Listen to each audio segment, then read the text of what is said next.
Welcome to the Excellence in Training Academy, where trainers come to grow at excellencetrainingacademy.com. I'm very pleased to have back with us this week Erik Hein.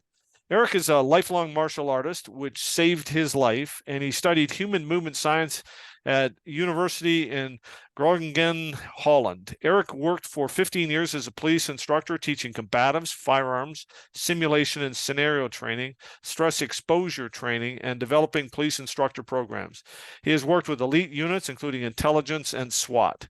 Later in life, Erik studied labor and organizational psychology at Open University. He now works as a consultant for acute care, sometimes with the police, and as a lecturer at the University of Applied Science for physical education teacher training. He is the author of Frontline Training, a book for first responder trainers with contributions from Bill Lewinsky, Jeff Quayle, and T3 from Polis Solutions. So, Erik, welcome back to the Excellence Training Academy.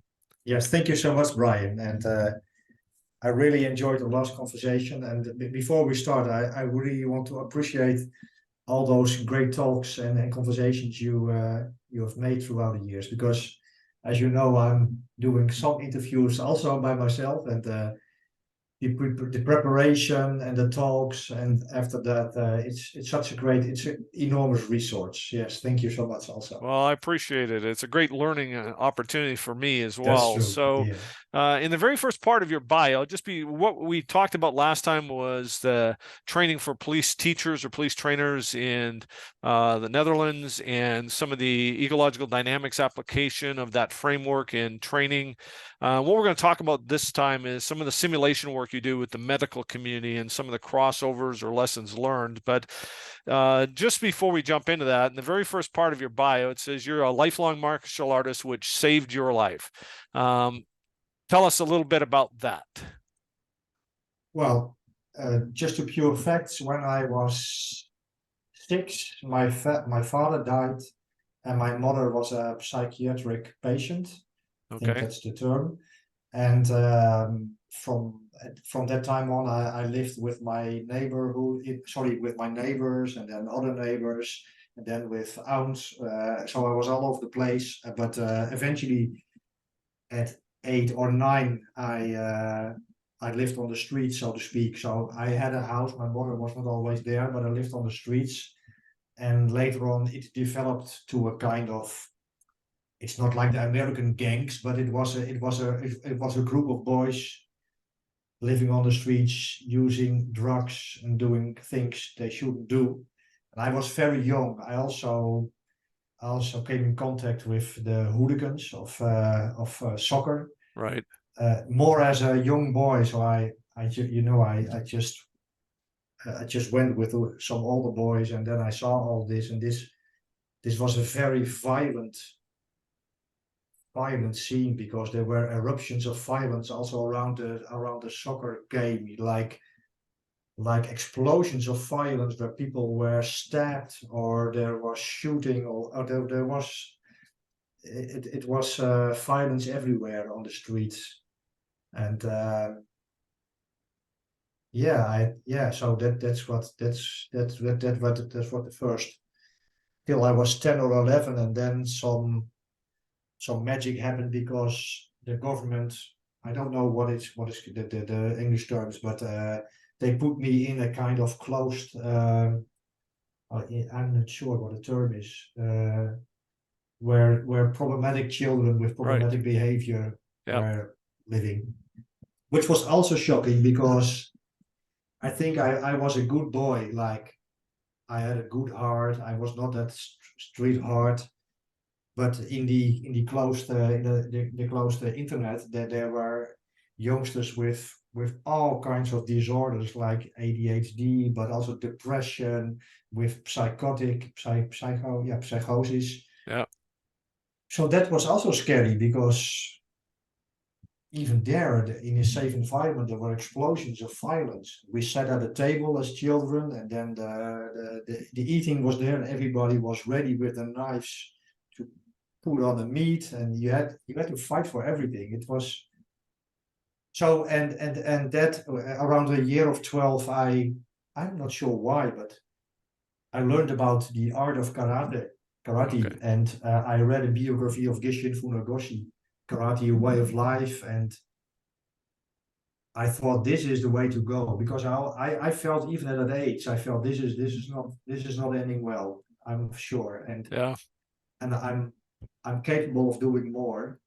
So I started reading and reading and reading in martial arts and karate, and there was a karate school nearby in Harlingen in the north of Holland. I went to the karate school. Um, well, that saved my life. I mean, and there I learned also the value of self-determination theory, which I teach today at the University Right. of Applied Science, from Right. Daisy and Ryan. That everybody needs relationships, everybody needs to feel competent, Yeah. and you also like the autonomy part, and that was what martial arts gave me, and they gave me, and also very important, they gave me structure, and yeah, structure and routines, Wow. and from that day on, man, and yeah, and just recently I wrote a book which is coming out this month. It is called Martial Arts as a Compass. So Excellent. yeah, it has saved my life. Later on, I became a teacher in martial arts and in karate, and later on I formed the official kickboxing teacher institute in Holland.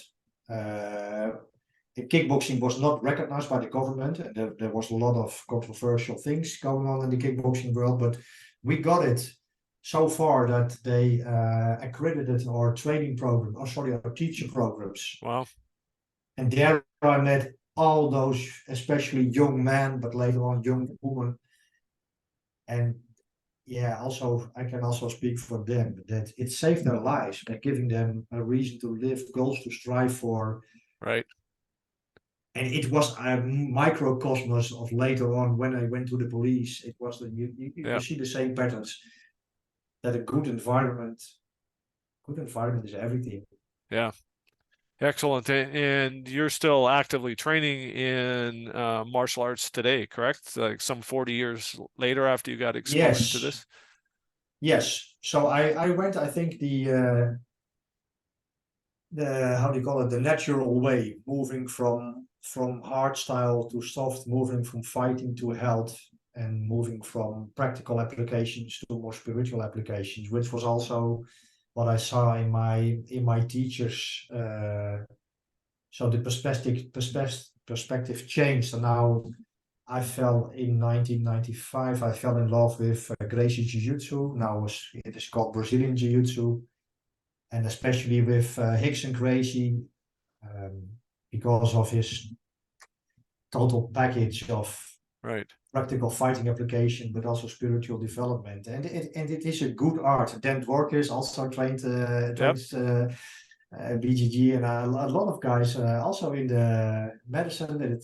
Yeah. It's not for practical application, of course. But it's more like to keep my body supple, and you Yeah. learn so many lessons on the mat. I talked with Bill Lewinsky before our interview started, because he's also a lifelong martial artist in Karate Gojukai, and we Yeah. talked about, of course, in police training we don't dress in karate kis anymore, and Yeah. that's for a good reason. But man, there are so many lessons in these Eastern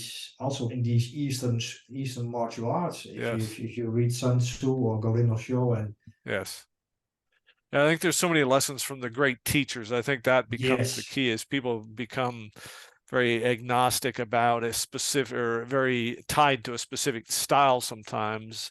yeah, But there's great lessons from the great teachers. And unfortunately I still see people posting stuff where people are doing law enforcement control tactics or defensive tactics training and their students are wearing gis. And I yeah, think that's a huge problem yeah, if they're not wearing their duty belts, their body armor, their boots, if they're not training in the gear that they're going to wear out in the street. I think yeah, that's a massive problem. yeah. So excellent. Well, thank you for sharing that story. That's a powerful story, and I think so many people can relate to that, where these things come into our lives at certain times, and I think we think of saving our life being that somebody's attacking us and trying to hurt us, and that might be the case as well, because I know you've been in some violent confrontations as a police officer, but just the spiritual piece and how that can change our lives and save our lives is powerful. So, And well, Brian, thank you. if I might, Yep.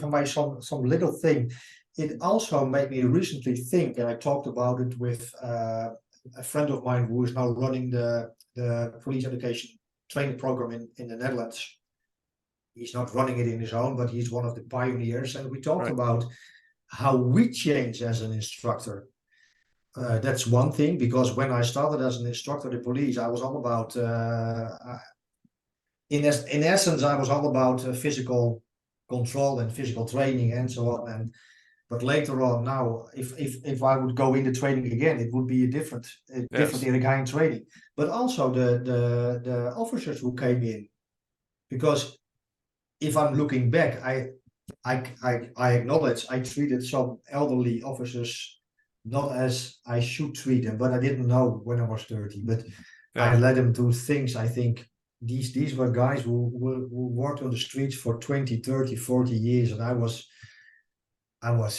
like pushing them through training things which they had already done, and they it was not, so how can we also, as instructors, as an instructor cadre, how can we also see where are we in our development, and does this match with the Yeah, developmental that's stage such an of our, important point. I think we've all gone through that where we mature as instructors. I think what yes, we need to do a better job of is be intentional about grooming the next generation of trainers, because that succession planning to help them understand some of these things so we can share some of those lessons so they're not having to learn the same hard lessons all over again. yeah, But yeah, it's a constant evolution, and I think that's just part of the reality for all of us is we're going to true, all going to evolve, whether it's you evolve as a martial artist, you evolve as an instructor in martial arts, you evolve as a police trainer.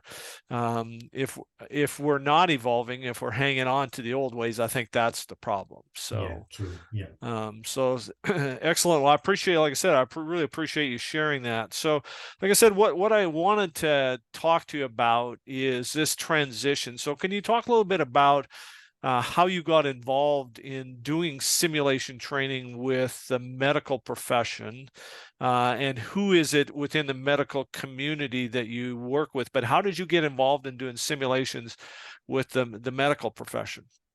Yes, thank you for the question. So when I stopped with the police, I became working for myself, as a advisor consultant. I was writing books and doing publications and doing some isolated work with some people, and then colleagues from the ambulance. Is that also an English word? Ambulance? Yes. Yep. Yeah, paramedics is the Yep. same. Yep. They contacted me because they had read my articles about performance under pressure, and they knew that the police had a mental skills training program. Okay. I was also involved with it, with that program, and I wrote about it. So they contacted me, and they said, "Yeah, this is a missing link in our training, the stress exposure simulation training." So I started to work with them, and then, as I always do, then I asked them, can I see what your work is all about? So I went with some colleagues. I went on the ambulance and see how they were working. This was also very laughable, because then they gave me the how do you call it, the clothing Yeah. of the ambulance, and then at the streets I met some former colleagues, for example, but they saw me in a totally different uniform. Yeah. Then we passed by, and then we looked. Huh? Erik, is it you? Yes. No, there were strange things, and well, they gave me a great opportunity to see how it all works. This was with the paramedics, so we went with like in police, the sirens go on, and Yeah. you go to the incidents, which actually was, for me, I found it more nerve-wracking than police work, because like in police work, you have finding the bad guy Yeah. and so on. But this was always bad news Yes. because one of the first, like a girl under the bus, or it was, and I had children already, so it took some emotional energy. I thought, Yes. well, this is I learned from them, and luckily enough, the guy who invited me on the ambulance was Ruben van Lange. He was also on the talk with Dan Dworkers with me, and Ruben is also a trainer in the medical simulation center in the center of Holland, Okay. where they have a high fidelity simulation center, and they specialize in simulation. So I also get to see the simulation work. And make a long story short, we developed a 2-day course. We called it the boot camp. I don't know why, but it was the boot camp. The boot camp was born, and it was on how do you call it, voluntary basis. And till this day, people are coming to the boot camp. It's 2-day training on a military center in the south of Holland, and it's a mix of lectures, practical stuff, and maybe I can talk later about the approach we use, the three Yep. R's, like recognizing, regulating, and reflecting. So that was that part. 2 days course, and later on it became successful, and then we developed the same program for the clinical setting, so the hospital setting, Okay. and we call it a 21-hour shift with other scenarios, because these were doctors like emergency medicine doctors, intensivists, intensive care units, personal. Well, it was a totally different setting, Right. and this was setting the stage for then, and then I learned a lot of things, which I think would benefit every police training organization a lot, and I've prepared some points we can talk about. So Excellent.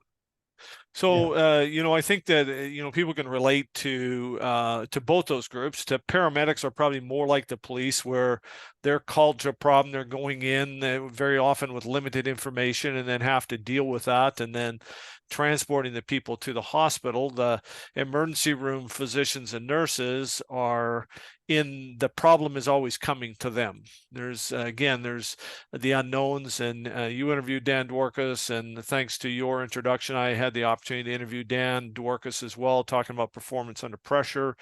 And so there's there's a lot of similarities to that. So why don't you talk about some of the skills, or some of the simulations, or how you develop some of these skills, whether it's the 2-day boot camp or the 21-hour shift, or wherever you want to go with this, to describe how you kind of relates these skills to performing under pressure to these groups.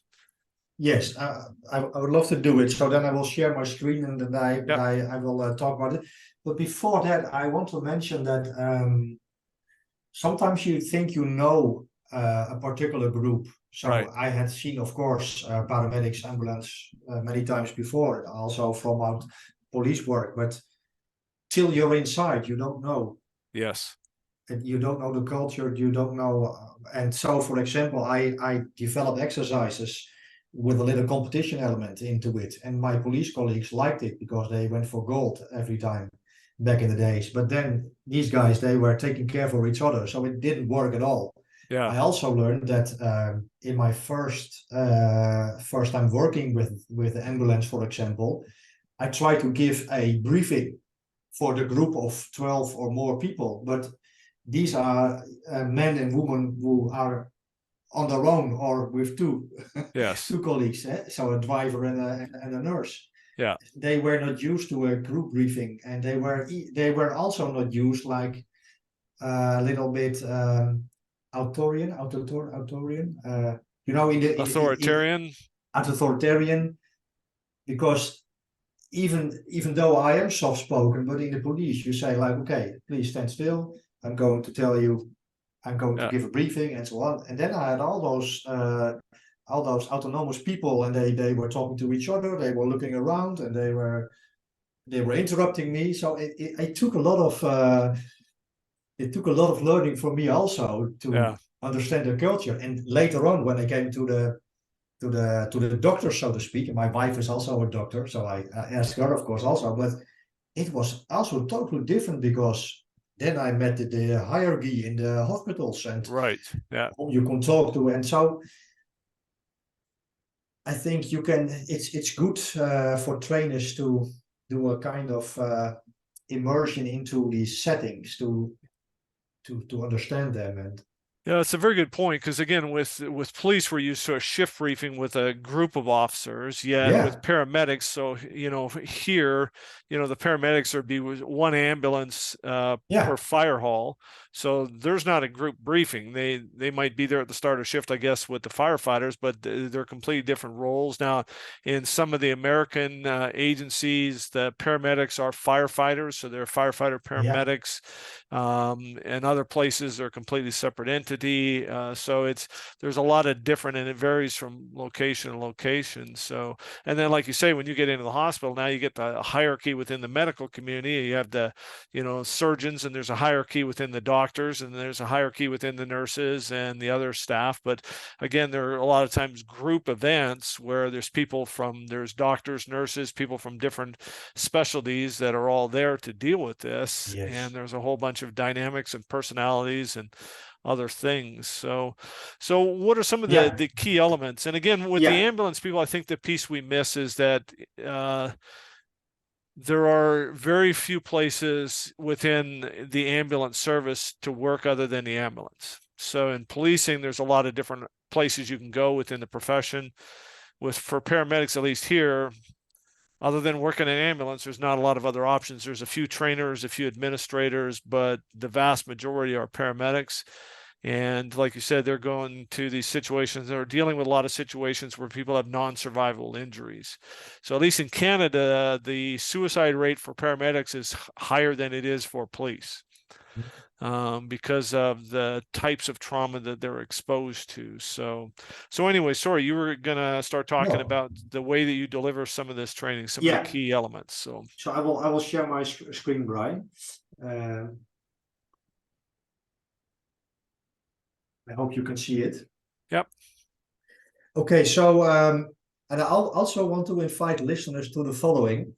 So if we talk about the tools and we end one tool, it would be very nice for them to stop the interview and to make what we call an implementation intention. So, for example, if we talk about some tools and you're listening to it as a listener, I think it would be very, very good to stop the interview for a minute and please take your notes and write down, how are you going to implement this tool and when are you going to implement it? And this is also directly what I learned from transfer research, the implementation intention. So instead of just listening, please do yourself and yourselves a favor and try to imagine what will I do with this tool. So this is so when I started in the medical world, in medical simulations, the first thing I came into contact with is what we call non-technical skills. And non-technical skills came from Rona Flynn, and I will talk. I will give an example. And one of the methods of teaching non-technical skills is by resource management. I will talk about it later.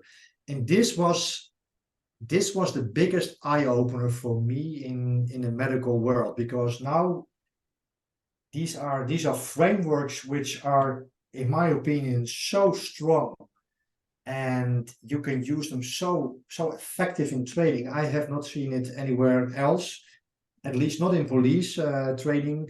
I know in aviation they have. But so what are non-technical skills? Non-technical skills, and I have to, you see the book from Safety at the Sharp End is from Rona Flynn. It's the Bible of non-technical skills. Okay. And non-technical skills, she says, are the cognitive and social skills that complement technical skills and contribute to safe and efficient task performance. So the cognitive and social skills that complement technical skills. Okay. So, and it's in essence, it's about teamwork, communication, and so on. And here you see the 7 non-technical skills Rona Flynn wrote down, but there are other how do you call it?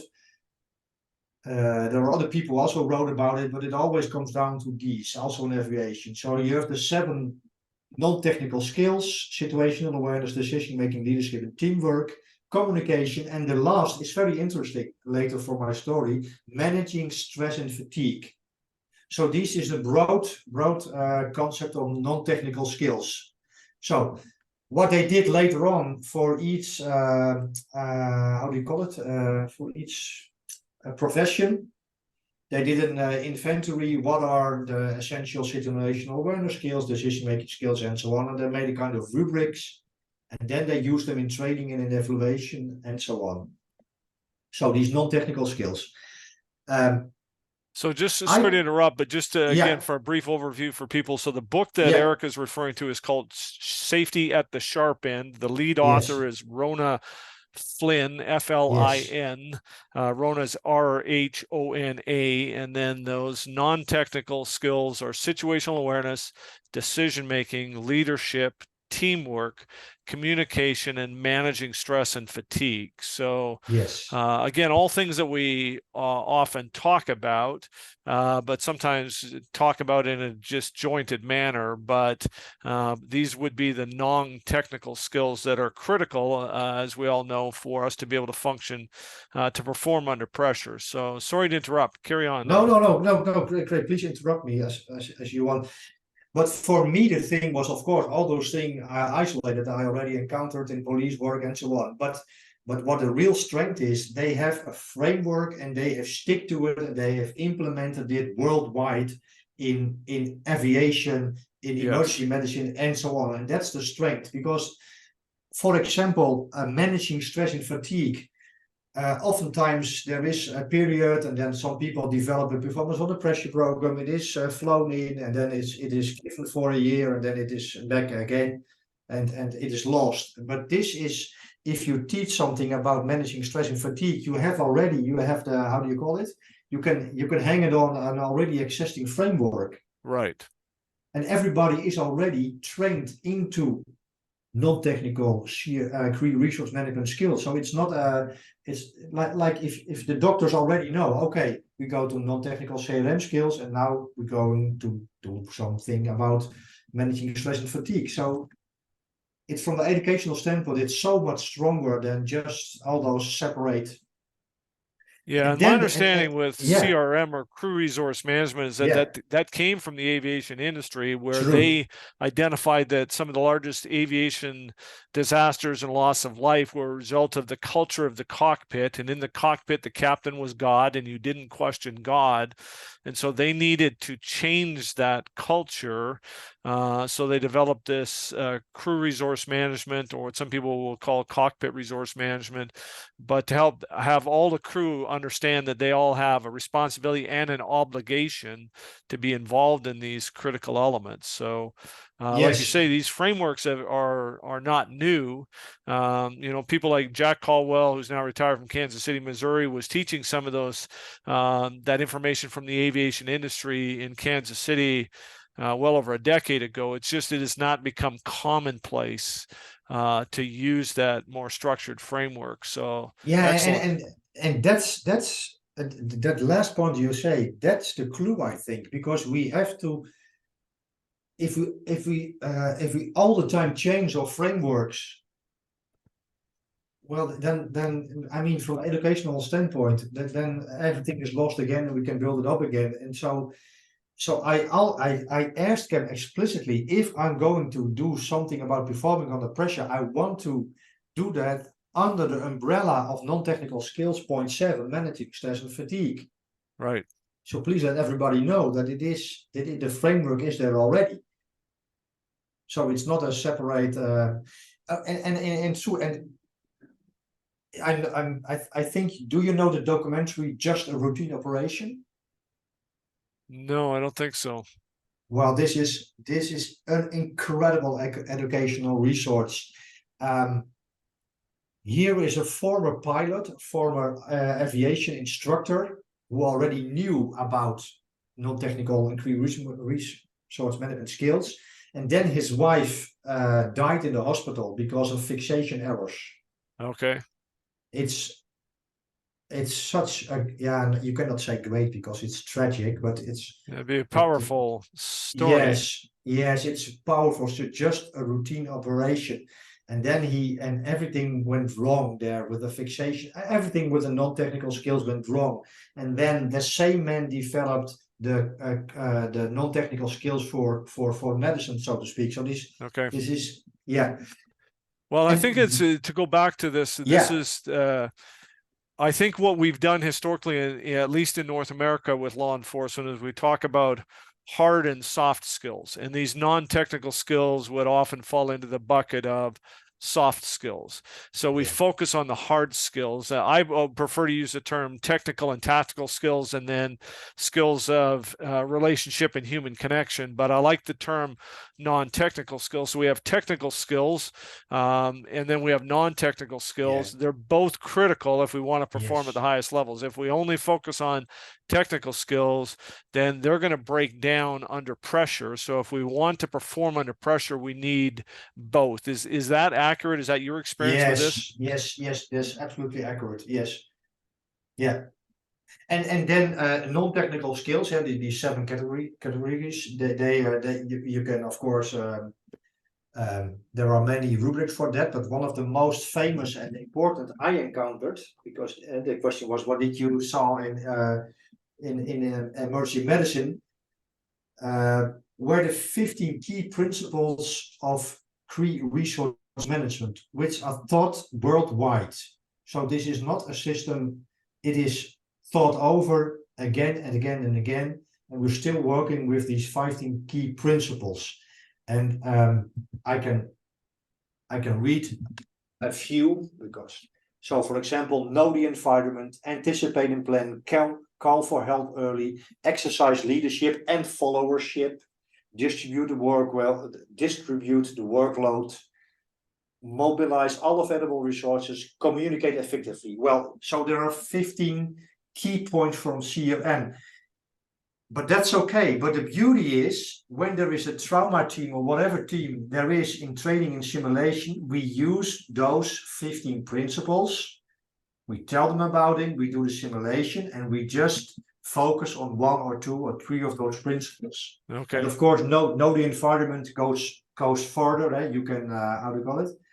You can give some criteria. So you can what dive deeper into these. So again, just so for the listeners, so it's know the environment, anticipate and plan, call for help early, exercise leadership and followership, distribute the workload, mobilize all available resources, communicate effectively, use all available information, prevent and manage fixation errors, cross check and double check, use cognitive aids, reevaluate repeatedly, use good teamwork, allocate attention wisely. And as we know, attention is a limited commodity, and then set priorities dynamically.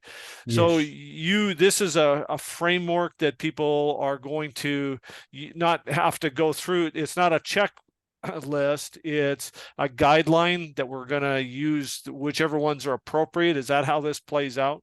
Yes, so you can just you can do it on different.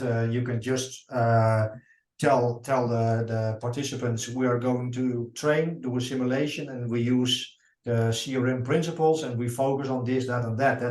That's one possibility. You can also say, well, let's do what I call a diagnostic simulation. So we just do a simulation, and then we analyze it with the CRM principles. And then we can develop the skills explicitly. Excellent. And for example, if we talk about one of the point for 7 is communicate effectively. Well, one of the biggest things I learned, and I learned it here in medicine, and I think it should be around in police, but it's closed loop communication, where the sender initiates a message. So I say, Brian, will you get the how do you call it? The Defibrillator. Will you get a sorry, this is such a difficult word. That's fine. Yeah, that's fine. Then you give back, yes, Erik, I will get the I'll get the AED. You could get the AED, and then I check back and find, okay, you checked the AED. So then the circle is around, and I have done this with all kinds, even with my students at the University of Applied Sciences. I've done it with all, and it's so easy, but it's so easy to forget this. Right. So that you send a message to nobody in particular, and if you send a message to nobody in particular, nobody listens. So if you said, can anyone please check the door? Well, who is anyone? So please, Brian, check the door. Brian says, yes, I will check the door. I says, thank you for checking the door. And then you come back and you can even say to me, and especially for a leader, if you are the head nurse or whatever you are, it's so much, it does so much good for your attentional resources to know that the message is understood, and you can also check it back. So this is just one example. If you use the key resource management framework, you pick out, for example, communication, and you focus on closed loop communication. So this would be being very specific. So Brian, I need you to go get the AED and bring it back to me here right now. And so I repeat that back to you. Or Brian, I need you to go and check that door to see if that door is locked. Or again, a lot of times we say, somebody go grab an AED, right? And everybody assumes everybody else is going to do it. And then we're looking around 5 minutes from now and there's no AED. Yes. So is that the purpose of this, where we get very focused and very intentional, as opposed to so people that are listening can't see it, but on the slide you've got hinting and hoping. Is that the difference? So we're hinting at what we want somebody to do and hoping that they understood what we want them to do, as opposed to being very directive and this closed. And is this especially critical in pressure situations where the consequences of misunderstanding could be costing somebody their life? Yes, especially then, because when I'm doing, how do you call it, reanimation, chest compressions in chest CPR? Compressions. Yes, if I'm doing CPR and I'm busy with that, and then I say, Brian, please check this or that. Then I want to hear it back. Yes, Erik, I'm going to check that. And then if you come back and you say to me, I've done this, because otherwise I'm doing the CPR and God knows. And especially if nobody feels responsible and nobody does it, then the frustration. Where is the AHD? I told you. No, you didn't tell anyone. You just threw it into the air. And hinting and hoping is another thing. It has more to do with the hierarchy. Hierarchy of, especially in medicine, where there's certain doctors have more perceived status than others, and doctors might have more perceived status than nurses, and a degree nurse might have more status than a non-degree nurse, and a registered nurse might have more perceived status than a licensed practical nurse. True, and also in the cockpit, with the co-pilot versus pilot. But I also saw it, for example, with SWAT teams versus regular officers. Yes. Most of the time, the regular officers were very impressed by the SWAT teams, and they didn't do their speak up because he's from SWAT. And hinting and hoping is like, I'm just saying, Brian, I think this is the wrong way to go to the house, and I hope you will. And then you say, well, it's okay. And so you have to learn to increase your assertiveness, to speak up and directly say, Brian, this is the wrong way. We have to change direction. Or I have concerns about going this way because of this, and this. I think it would be more effective to go this way. We wouldn't be exposed to the threat or whatever. So when you do simulations where you might be focusing on communication, do you start then people start to realize that they need to communicate more effectively. So I say to you, Erik, I need you to go check on this. So you go check on it, but then you don't come back and say anything to me because I didn't tell you. But if I say to you, Erik, I need you to go check on this and then come back and tell me what you find out or tell me the answer, or go do this and then come back and tell me once you've done it. Do you start to then people start to realize the fallacy of communication and Yes. start to get drill down and start to learn how to communicate more effectively? Yes, and if you're an experienced teacher, educator, you can do it in many ways. You can just let them do a very simple scenario and just then point them to well, we have closed loop communication. Did everything went well? Well, or did you miss something? Or you can start the exercise by giving the overview of what is closed loop communication. So it depends on. Sometimes there are groups who need to experience that they don't know everything. Right. And then they are in the learning stance. And sometimes you have groups who are open for a talk before. And so yeah, it's a little bit of gut feeling in my experience. I'm not sure in your experience. So when you are doing these simulations with the medical professions, whether Yeah. they're paramedics or they're emergency room physicians and nurses, talk about some of the differences between those simulations and how we might do scenario-based training with law enforcement. It seems that a lot of those they can be very intense, but they're working on mannequins and other things as opposed to necessarily moving down and clearing a bunch of rooms and dealing with multiple actors or a big scene. Is that accurate, or can you talk about some of the differences between simulation work that you do with the medical professionals and scenario-based or reality-based training that we do in law enforcement, or are they very similar? That's a very good question. Especially in hospital settings, teamwork is far more pronounced than I've ever seen in other occupations.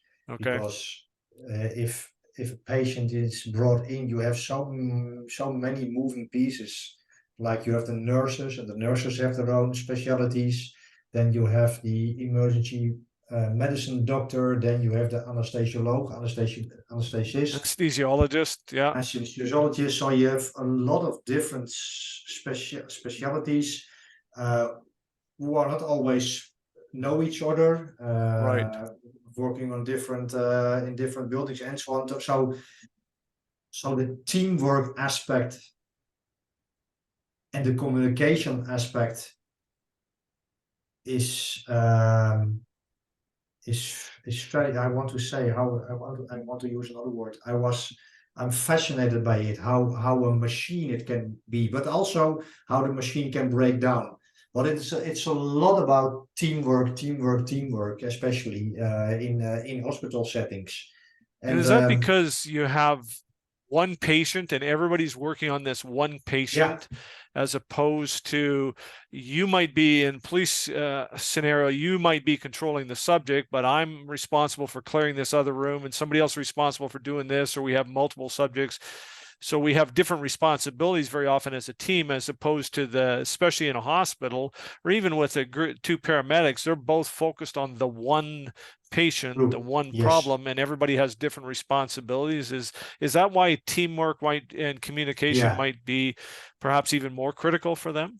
I think so, yes. I think so, yes, because it's exactly what you say. Because if we, for example, here in Holland, if you have a SWAT team, well, there is a procedure, and two colleagues go to the bad guy, and I am standing here just protecting an empty room, so to speak. Right. So I have a task of important task, of course, but now Yes. everybody is involved, and at the same time, this is very complex because we are looking at each other in the emergency room. What can I do? What is he doing? And then therefore the speak up and the communication is so important. Yeah. Is everybody doing his role? And to give another example, what I discovered in crew resource management, and this is also a tool your listeners can use as defensive tactics instructors, police instructors, is the 10 seconds for 10 minutes principle, which means that this is just a protocol. So for every 10 minutes, you have 10 seconds where you push the pause button. Okay. And the important part here to remember is to make it a habit.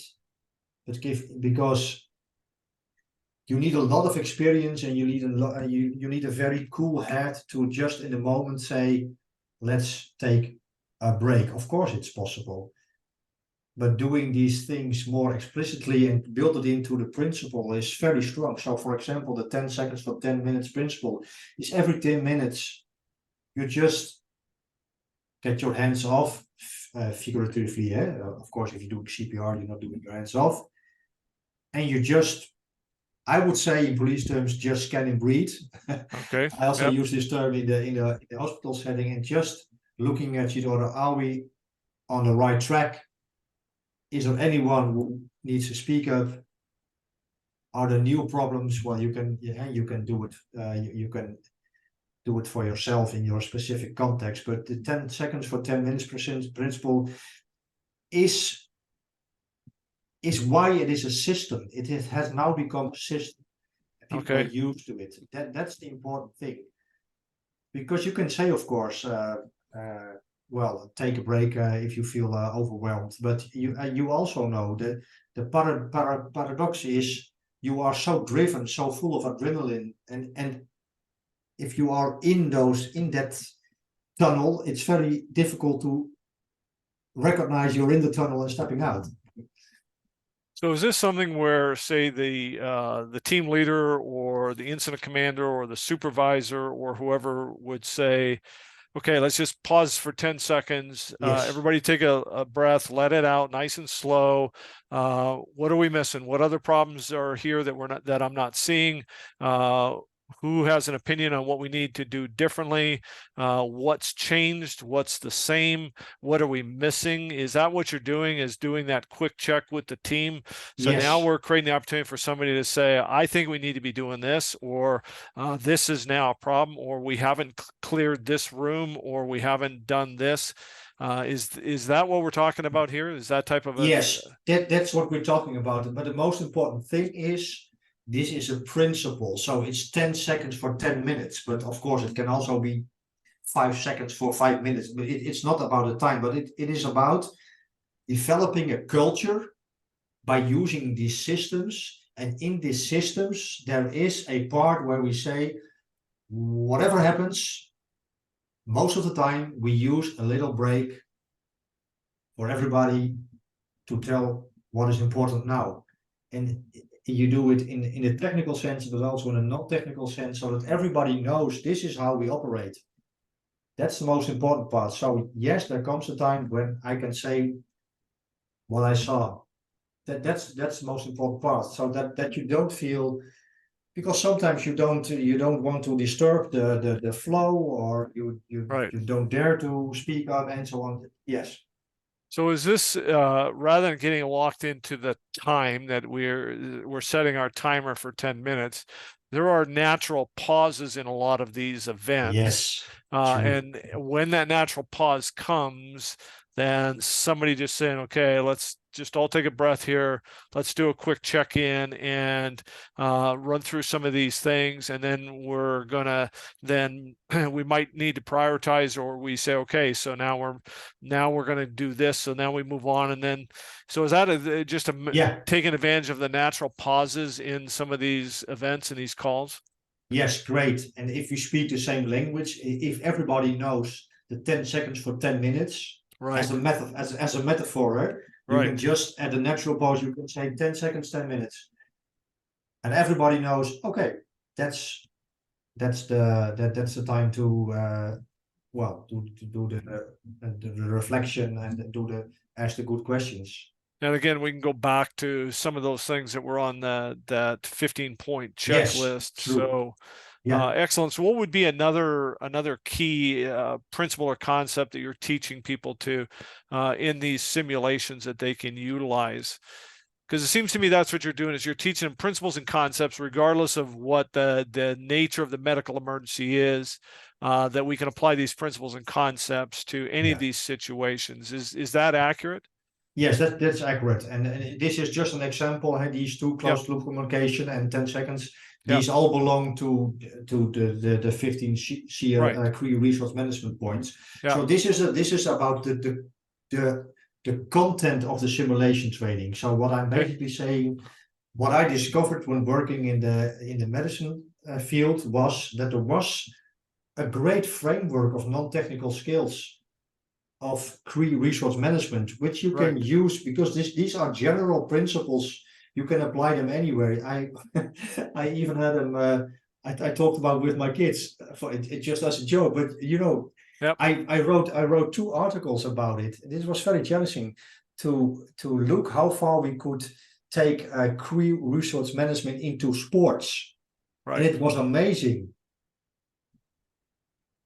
Yeah. So that's the beauty of the framework.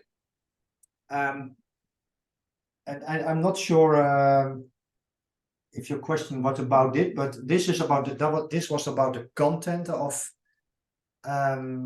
simulation training. But maybe you like also to talk about, because my second discovery in the medical field was they had a clear vision, they had a clear structure of designing a simulation. So rather than just showing up and thinking, somebody's saying, well, what should we do today? They have a clear vision as to what they want to work on and a clear structure. There's a clear goal that this is what we're working to accomplish today. Yeah. And I talked about it in my book. I have a whole chapter. It's not for how to call it. It's not marketing because nobody can read it anyhow. It's in Dutch, but I wrote a whole chapter in my book, and I went to one of the best courses I ever did. This is called the EUSIM Simulation Instructor Course. If you are a police trainer, this is marketing, but I have no interest in this. But this was a great course for me because here was and there are more organizations, but EUSIM had a structure for simulation training and simulation design, which with different phases, and they start with stage setting, psychological safety, familiarization, and then of course the scenario is and simulation is facilitated, and then we have the debrief. And maybe I can talk about 2 points which were new for me. So again, it's stage setting, psychological safety, familiarization, facilitation, and debriefing. So which were the 2 that you found were new for you? For me, the familiarization part was new. It's not new, of course. I have encountered this in my police instructor career, but I didn't spend too much attention. So what they do is, say we have a simulation in the hospital and there are nurses and doctors. We first show them what is in the operation room. What are the materials? Okay. How is this apparatus works? What happens when you push that button? Because if you don't do it, if you just put them into a room, it's the same if you're giving your police officers a weapon they don't understand. If you say, well, this is a kind of weapon, you know, or you give them a radio with totally different buttons, and it crashes your scenario, because then some people are pushing on a button and something strange happens and they are out of the simulation. So the time they took to familiarize the participants with the stuff, but also with the room and what kind of setting we are now, this became very important for me, because otherwise people are going to fill it in on their own. Right. And then later on in the scenario, they say, I thought it was a hospital, or I thought it was this, or I thought it was that. So And again, that may be something where, sometimes we're fairly limited in what we have for facilities. So it'd be familiarizing, this is what this represents, or this would be represent a hallway in an apartment building. And so when you go in here, this is an apartment, or this is now this type of a business to set the scene in people's minds. Is that what yes, you're doing here? yes, and the more I think about it, the more important I find it, because Right. so many times, especially in my police career, I just threw them. I had a feeling that I'm in a hurry. I have 1.5 hours. I have to put them all through the house, and I didn't give them information, and Right. they just made sense of. They just were sense making, but on different things I had anticipated, and it became just a mess. And so I think, yeah, it's the famous Lincoln saying, isn't it? For if you want to, how do you call it?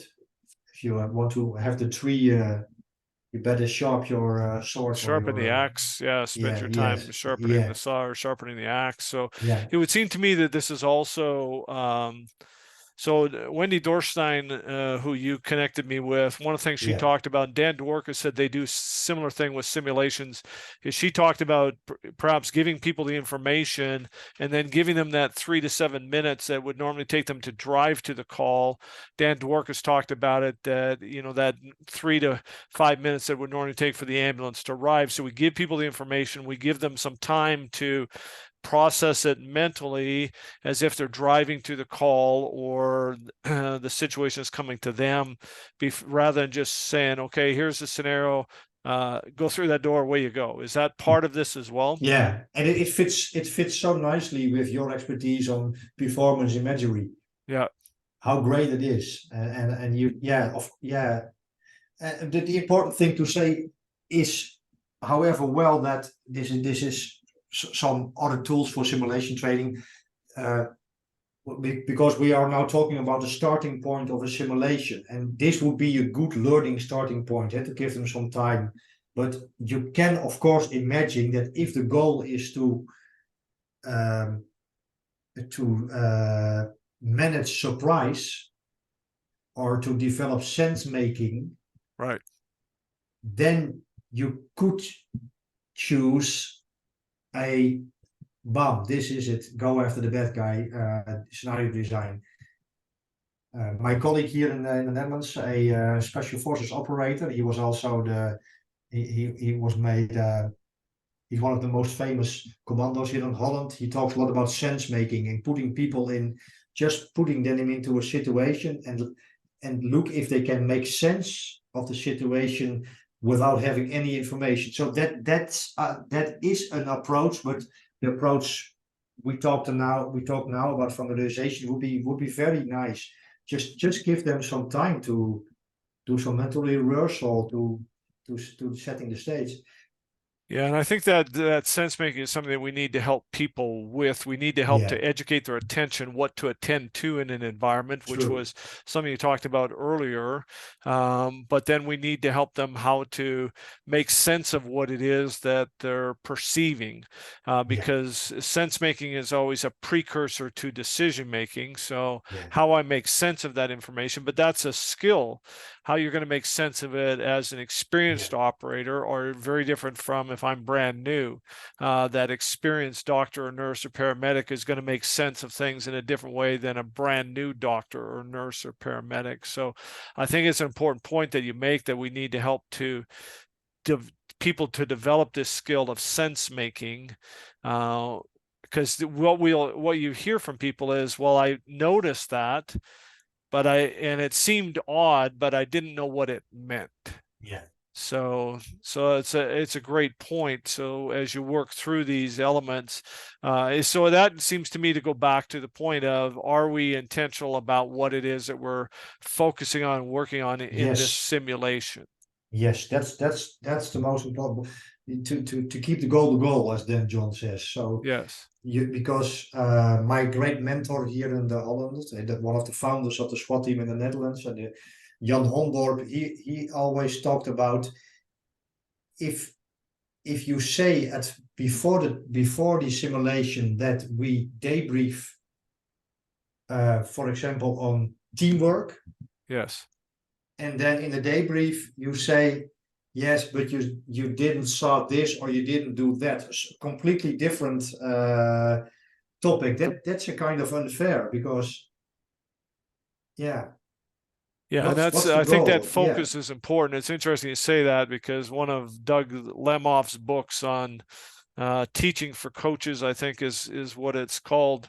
That's what he talks about. If we say this is our focus, then we need to stay focused on it rather than saying yeah, this is our focus, and then we go off in 15 different directions. So if you say that yeah, we're going to focus on this in the debrief, then we need to be intentional about that and yeah. make sure that that's what we're focusing on. Otherwise, we can get very distracted by a lot of things. So, I also saw it in martial arts, and this is maybe easier to understand. But how many times? Because I educated kickboxing trainers.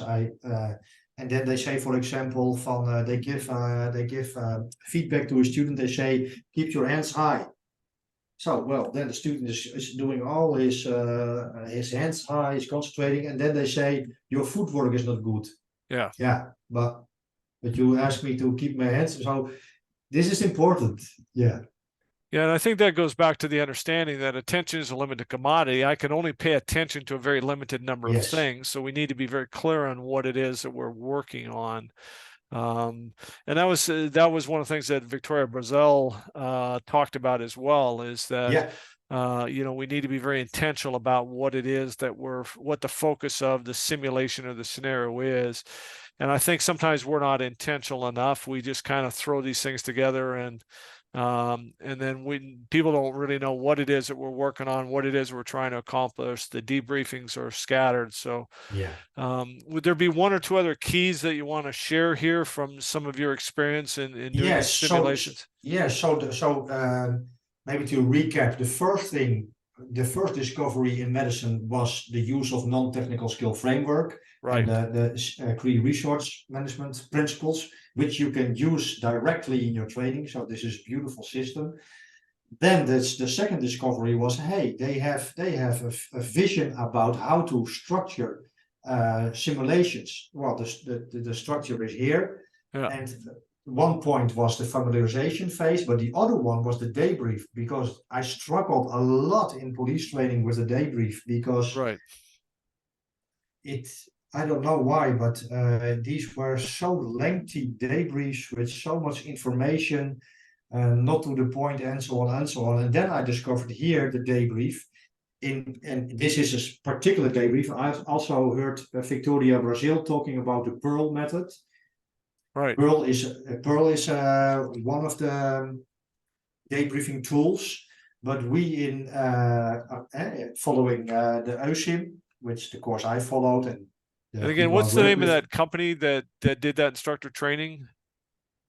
This is the OSIM. I'm not sure. Ocean, OCEAN.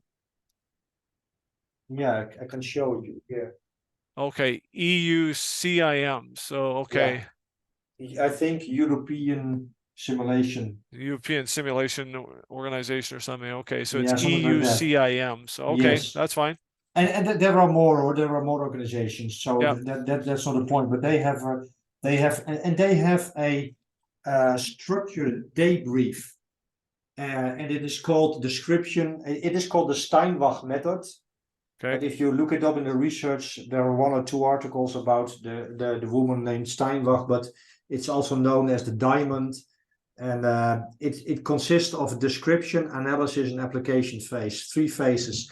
But the most important thing is that in the scenario training, in the pre-brief, you talk already about the debrief. Okay. So you tell them already, after the simulation, we go to the debriefing, and this debriefing has three phases, and in these three phases, we're going to do this, and that. Okay. So it's not like just sitting there with a bunch of people and asking. I always heard like, so uh, how did it went? Right. Yeah. Well, then you can all kind of stories, and some people talk about how the storyline. Some people get emotional. Some people talk about, and it becomes a chaos. And this is, I don't mind with there are many models, but this gave me some structure. This method. So So this the description yeah, is tell me what happened. The analysis would be, so what was your goal going in? What were your priorities? What were you attending to? What did that mean to you? What decisions did you make? What problems did you solve? Would that be what we were talking about in analysis phase? yeah. So maybe this is. I can make it even bigger now. I'm going to the screen. So in the description phase, I have to go back. First, the broad picture is in the description phase, you try to develop shared mental model. So that Okay. everybody in the room knows from everybody in the room, what was your mental model going into this simulation? What were you thinking? What were you doing? Okay. So that when we go into analyzing this, everybody knows how we all experience this case. Then you look for pearls, which means then you look from some emotional labels where you feel, oh, this was an important thing for somebody, and you can uh, pull them out a little bit, not too much, but because we all know if you're going too far in emotions, then Right. you have a chance of sticking them. Then in the analysis phase, Yep. you are searching for mental frames. So you are looking for the mental models people used. So you went into the situation, and what was your mental model? What was your frame? What were you thinking about? This is the most important thing because frames guide actions, of course. Okay. And then in the application phase, so when we have analyzed your method, you went into the room with thinking this and this is happening, and this is my thing to do. I went into with a totally different frame. I thought the patient was good, Brian. Patient was good. So you share those mental frames and the consequences, and then in the application phase, you are searching for okay, what can I learn from this for a new situation? And for me, the most important, I will go back to this, but for me, the most important thing is reflection should be about the extraction of this particular situation to future situations, maybe even to Right. novel situations. Yes. It's not about it went wrong or good and thank you very much and goodbye. Right. That's not learning. So it's this feed forward model. We're doing a debriefing Yes. to learn from this past experience to enhance future performance. So we're Yes. talking about what was your mental model going in? Well, I had this in my mind that it was this type of a situation or this type of a call. And then I was working from these frameworks that if it was that, then this is what it was important. And then we're looking at, okay, so what do we learn from that as we unpack some of that? And then what could we do potentially differently in the future to enhance the outcome in a similar or even a new or novel situation? Is that what you're talking Yes. about with this? That's what we're talking about. And this is closely related to another point maybe we come to. This is about the the transfer levers, because the application phase is about transfer, because as we all know, a lot of debriefs, also operational debriefs, we end by saying the communication went wrong. If we are lucky, we say the communication went wrong because you did not do closed loop communication, would be even more how do you call it? Accurate, Yes, more specific. specific. Yeah. But then we shake hands, and a week later we have the same thing, and we talk about the same. So there must be a follow up, and that's when we talk about transfer. But I can also show you. I'm not sure if I can Well, let's make this. while we're on that topic, let's talk about transfer, because I think Okay. that's an Yeah. important piece. That if there's no transfer of learning, so when you're talking about transfer, we're talking about, does the learning transfer to the real world? Because if there is no transfer of the skills or the knowledge or the information, then it's of limited value. So we need to connect this so it transferred to real world environments that we're going to likely find ourselves in. Is that what you're talking about with transfer? Yes. And then the for me the most important lesson. This is not a lesson I learned in medicine. This is a lesson I learned from the book from Ina Weinbauer. I'm not sure. or the name correctly is, it's a German, it's a German professor who did a PhD in transfer research, and she came with the 12 levers. And the most important thing is, do you feel responsible as a trainer for transfer? And most of the time, and I was one of those trainers who thought, if my training went good, I have no obligation any further. They had a good training, they found the training interesting, and then I took my hands off. Then I went working with medicine. They had the same. So we did a 2-day course. Then we say goodbye. And then I started, after reading that book, I started to doubt that approach, because is it true that we as trainers are not responsible any further? Don't we have any influence? And where is the influence for transfer specifically? Yeah?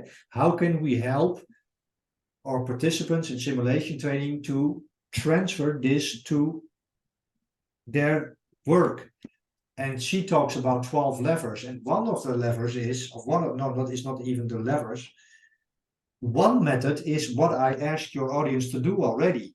That is to take a little transfer time out, and you can do it also in training. So tell them to have 2 minutes for themselves, where they make an intention to implement 1 or 2 goals tomorrow during their service. You can go further. You can later on you can ask them from what are the obstacles, Right. and how are you going? And the obstacle is, of course, there is no time. My colleagues don't like it. We are not used to do it. And then you can do you already in training. You have to plead this. Already in training, you have to plant the seeds for transfer. It's not something what happens spontaneously. So that's the important goal. And there are tools. Yeah, and I think that the other piece of that is what's helpful is people, if they have an accountability partner. So if I write down, this is what I'm going to do, and then if I write down the name of somebody that I'm going to reach out to be my accountability partner, or maybe it's somebody right there that I'm going to tell that person, these are my intentions, these are the actions I plan to take. This is the time frame I want you to hold me accountable.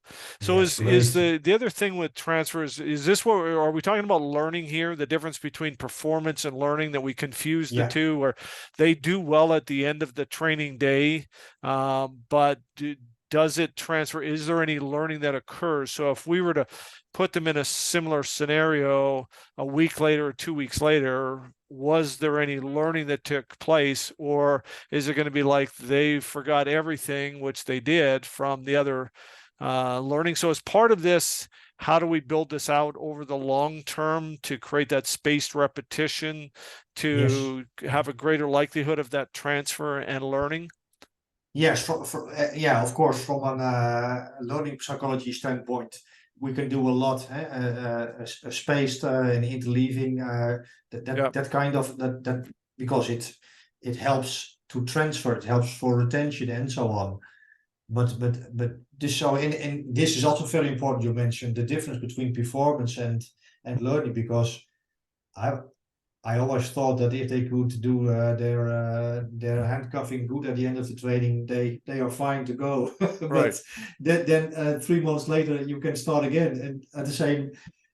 So yeah, and now for example, with those 2 days of performance under pressure trainings for ambulance and for the clinical segment, we use how do you call it, pre-reading, so they get information. When they are in the simulation, when they are in the training, we don't repeat what we sent them, but we talk about it, so they are activated again. And we have 3 or 4 weeks later, we have another talk again. Right. And they've already formed the implementation intention, and then we talk. And of course, this is a rocky road, because, for example, doctors are even more busy than I am. So, but this is what you can do, and I encourage everybody to read this beautiful book, the from Ina van Bouwer-Heibel, because she gives so many concrete tools you can do before, during, and after the training. So, and do you recall offhand what the title of that book is? So, if they were to search for 12 levers of transfer effectiveness, would that guide them to the book, or I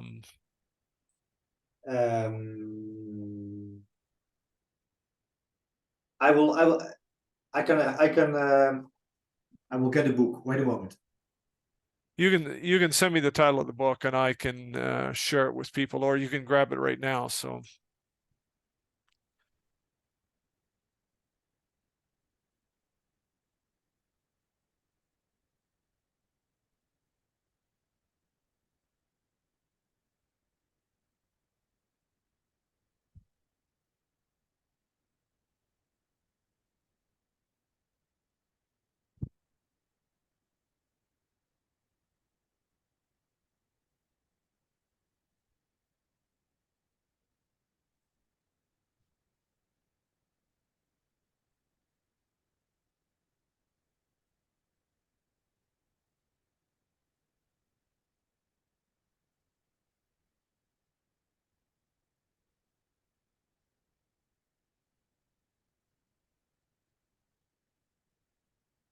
This is Murphy's Law, of course, and I cannot find it, but I will look it up for you. okay. Because it's such a great. You have sometimes Ina Wijnbouwer transfer.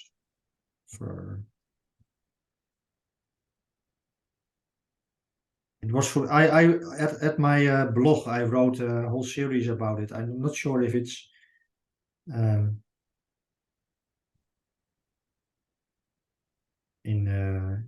English.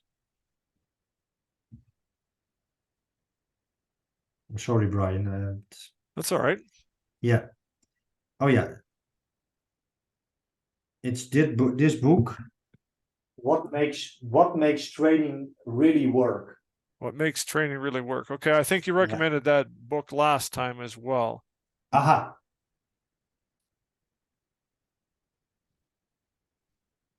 Yeah, because that's the aim of training, and in my frontline training book, I also wrote about the different roles of trainers, and one of the roles I came out with was that we also are transfer designers. Right. And it goes back even to the front of our training, because if we develop if we design our training programs nowadays, I want to talk with a lot of people in the department, because if the training has any success, we should start at the beginning also. Right. Excellent. And that's like you say, that's something that I think we need to be more intentional, deliberate about is does learning actually take place, and do things to highlight or be intentional about the transfer of learning. So, and are these skills transferable to the real world, or are we just doing drills or something for the sake of doing it? So, so a lot of great information again today, Erik, on simulations, and some of you provided a bunch of tools and some recommendations for people, some extra reading. Now, you've mentioned, so you have a blog that a lot of times it's written in Dutch, but you have done a series of interviews. So you interviewed, there's 2 great interviews with Bill Lewinsky. There's an interview with Dan Dworkis. There are some written ones where one of them was with Jeff Quayle, where his answers are obviously in English. So if people want to follow you and follow your blog, even the interviews that you do that are in Dutch, people can watch them on YouTube and do the translation. So how do people follow you, or how do people reach out to connect with you if they want to find out more about you and about what you do, and follow your blog and some of your information? I know you put stuff on LinkedIn regularly, but what's the best way for people to follow you? Yeah, I think train the trainer.org. Okay. That's a good a YouTube channel where I place all the interviews. That will be a good Is it start. Yes. train.trainer.org or train? How's it Train. spelled out? Oh, that's a good question. I'll. It's so difficult because it's in Dutch. Train. I can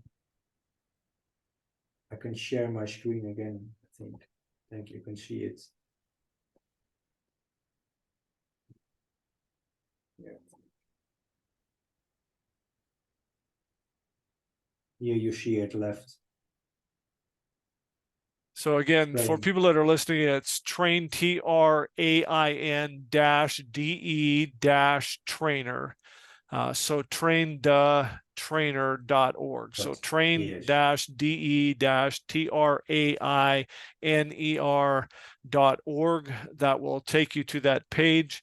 Again, some of the information is in English, some of it is in Dutch, but if you look through and follow Erik, and again, people can follow you on LinkedIn. Or you on other social media platforms as well? No, only on LinkedIn because I want to minimize. Right. Yeah. So, and again, if people follow Erik on LinkedIn, when he does interviews, he will post information on there. And again, he's done some great interviews, and so it's worth following some of that. And like I say, even the ones that are in Dutch, YouTube has the translation version, so things don't always translate as well from one language to another, but you can get the core information. So. Excellent, Erik. Well, once again, I want to thank you for carving time out of your very busy schedule to do the interview, giving up your evening because it's evening time in the Netherlands while you're doing this. But more importantly, I want to thank you for everything that you have done, everything you continue to do, where you continue to make a significant impact through your training, through your blog, through your interviews, through the information that you're sharing, through the books that you're writing. To continue to help us understand how to do this better, how to be better as trainers as a whole. So for everything you have done, everything you continue to do, thank you so much for your contributions and your commitment and for your ongoing passion and for your service. Thank you. It's the same, Brian. Very inspiring to have people like you and the people we talked about. It's great. It keeps me going. And that's important for all of us. So, Yes. to the members of the Excellence in Training Academy community, as always, I'm going to encourage you to let the information that Erik shared, he shared a lot of great information, let that information simmer, percolate overnight, and then be intentional, sit down tomorrow and write out your greatest takeaways. What are your biggest takeaways from this? And then what are your action steps? So those implementation intentions that Erik talked about, what actions are you going to take to put this information into action, into motion? Because that implementation phase is absolutely critical. And so to the members of the Excellence in Training Academy community, as always, I thank you for your commitment to excellence both in and through training. Always continue to train hard, train smart, train with passion and purpose, and always be willing to dare to be great.